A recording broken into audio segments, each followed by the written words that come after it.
insurance.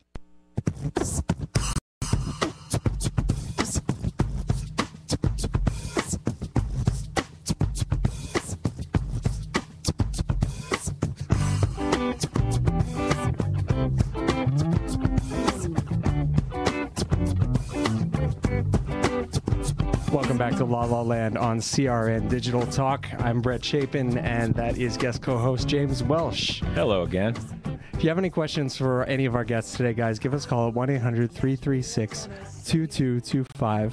And we have sitting in with us talented actor Zac Kaufer. Thanks for joining us, Zac. Thanks for having me. We're going to get to Zac a little bit later on in the segment, and we're going to, before we speak to him, be talking with Marina and Mark from anactivedog.com. Hi, guys. How are you? Hi. How are you? Thanks for having us. No problem. Thanks for giving us a call today. So you guys heard me a little bit earlier in the segment kind of talking about your organization and what you do there. Tell us a little bit about it in your own words, because I feel like you guys could probably give a better description than I could.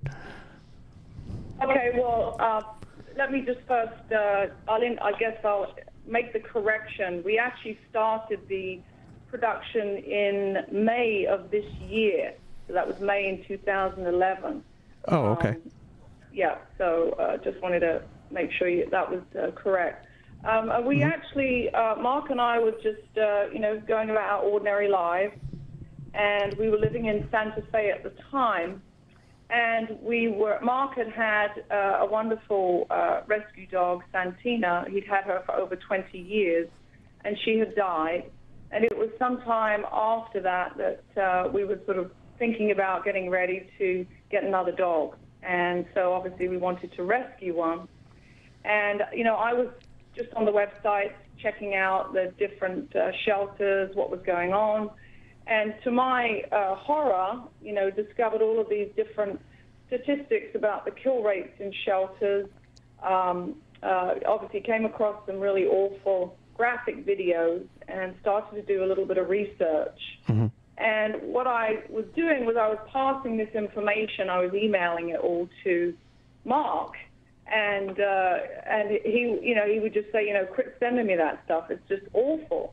And I'd say, no, this is really awful what we're looking at here, we've got to look at it. So I kept sending it over and over again until finally Mark was just so put off. And we really just had the conversation, it would be really easy for us to not do anything, to be overwhelmed. So we asked ourselves, what can we do to help the situation for the animals?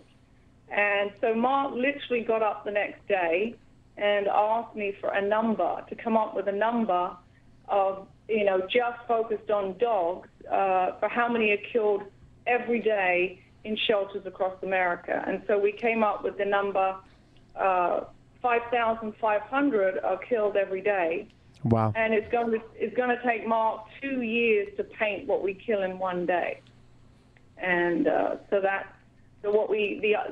object of the exercise was to create an exhibit large enough, much like a memorial, where people could see and put faces to these animals. And the art itself will raise $20 million for the no-kill shelters and groups. And so we set it up as a 501c3 so we could make sure that money gets into the hands of the people that it needs to, which doesn't currently happen with large animal charities. That's absolutely wonderful. Where do you get the pictures of the dogs? Are they specific dogs that have been killed that year? Yeah, we get them from there's a wonderful site called Dogs in Danger, mm-hmm. and they actually are sort of a last chance for these animals. They post these pictures and they post the kill dates, the euthanasia dates of these dogs, giving them a last cry for help. And then obviously what happens is they go into a memorial. So we go into the memorial, and sadly all the dogs that didn't make it out alive, we download their pictures, and then Mark from there does a sketch and then paints. We also get a lot of rescue groups and people on Facebook that are fans of ours that also send us dogs that they've worked around in the shelters, and so we also put them, so they're also part of the 5,500 as well. Amazing. Pretty interesting stuff, huh, James? Yeah. It's an amazing idea. I'm really inspired by that, and I'm going to make sure that I keep promoting it on my Facebook page. Oh, thank you. Yeah, they need all the voices they can get. Yeah, I think, from my side of it,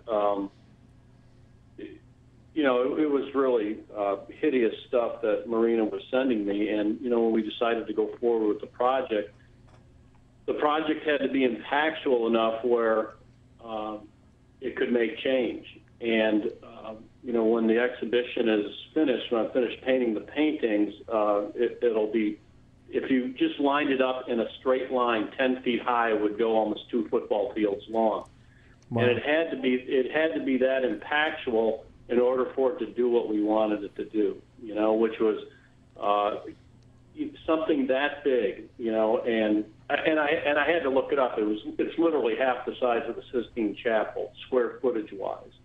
And so it had to be impactful enough where it would make a dent in the general population, not people that are in the shelter world, people that are in the rescue world and all that, but I mean an impactful,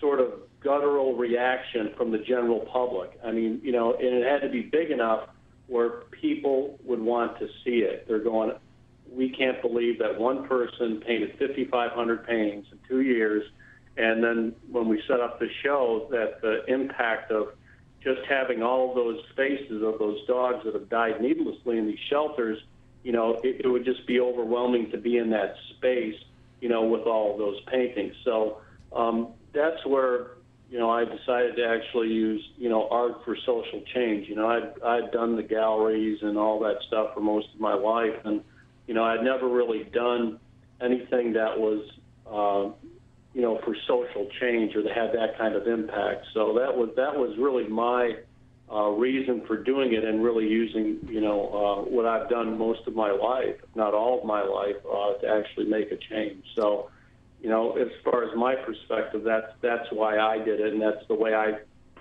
saw fit that we could actually make impact on this, just growing problem, and I think the general public really needs to know what's going on in these shelters, and I think it's, for the most part, it's information that not many people, even most people that are dog owners, know about. So it's real important that the project have that kind of impact. Absolutely. I think it's great what you guys are doing. How many dogs did you have painted so far, Mark? Out of There's about 1,200. 1,200 painted, and I'm hoping to have by the end of April probably close to 2,200 painted, and then I've got one more year to paint the rest of them. It took me a while to get set up because this is not like anything I've ever done before. When I was doing just regular shows, they'd want 20, 30 pieces for a solo show, and this is 5,500 in 2 years. So it's a different approach, but it had to be an approach. Hold that thought, Mark. Mark, hold that thought. We'll be back on La La Land with Brett and Nett on CRN Digital Talk. Have you heard? Proactive is better than ever. Stay tuned for a 1,000,000 bottle giveaway. Do you have troubled skin, acne? Well, we have great news. With Proactive, your acne can heal, and you can prevent new breakouts from happening. Be one of the first to try it by giving us a call at 1-800-752-4996. Because we're going to let 1,000,000 people try Proactive risk-free and also receive our legendary refining mask and green tea moisturizer free if you call right now. You heard it. Be one of the first to try better than ever Proactive solution. You'll receive a 60-day risk-free trial, plus a free refining mask and green tea moisturizer. Call 1-800-752-4996. This is our best radio offer. Get your risk-free 60-day trial of Proactive plus 2 free extras. Go to getproactive.com or call 1-800-752-4996. That's 1-800-752-4996. CRN travelers, relax at the beautiful Fountain Grove Inn and Conference Center in Santa Rosa, California.